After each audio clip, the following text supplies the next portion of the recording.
Ayan, good morning po mga kapatid. Huwag po natin kakalimutan ngayong araw na ito ay araw na linggo upang sambahin at purihin natin ang ating Panginoon.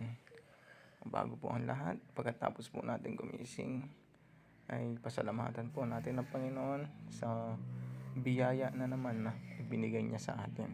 Panibagong araw na naman po. Hindi po lahat ng tao na natulog kagabi ay nagising pa. Pero pinagpala ka kapatid dahil isa ka sa mga nagising. Kaya pasalamatan natin ang Panginoon sa araw-araw nating buhay. Huwag natin kakalimutan na every gising ay meron purpose ng Panginoon na gustong i-accomplish sa bawat buhay natin. Kaya kapatid, kung may mabigat ka mang problema, huwag kang sumuko. Dahil ang Panginoon ay may purpose pa sa buhay mo. Hindi pa tapos ang Panginoon sa buhay mo kapatid. Kaya tuloy lang, lumapit ka sa Diyos. Kung feeling mo nanghihina ka, lumapit ka sa Diyos dahil patuloy kang palalakasin ng Panginoon. Siya ang Diyos na nagbibigay ng kalakasan. Kaya Lord, sa umagang ito, ingatan mo po lahat kami at maging matagumpay ang gawain mo.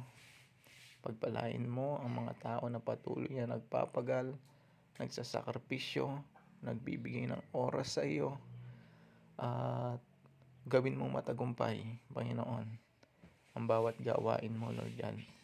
Especially dito sa Jesus Church, Bamban, Prayer Mountain, Panginoon. Salamat po, Panginoon. Patuloy ka namin pinapasalamatan sa aming buhay. Kayo po ang patuloy na nagbibigay ng pag-asa, kalakasan, kagalingan, katagumpayan, Panginoon. Kaya maraming salamat po. In Jesus' name, Amen. Thank you po mga kapatid.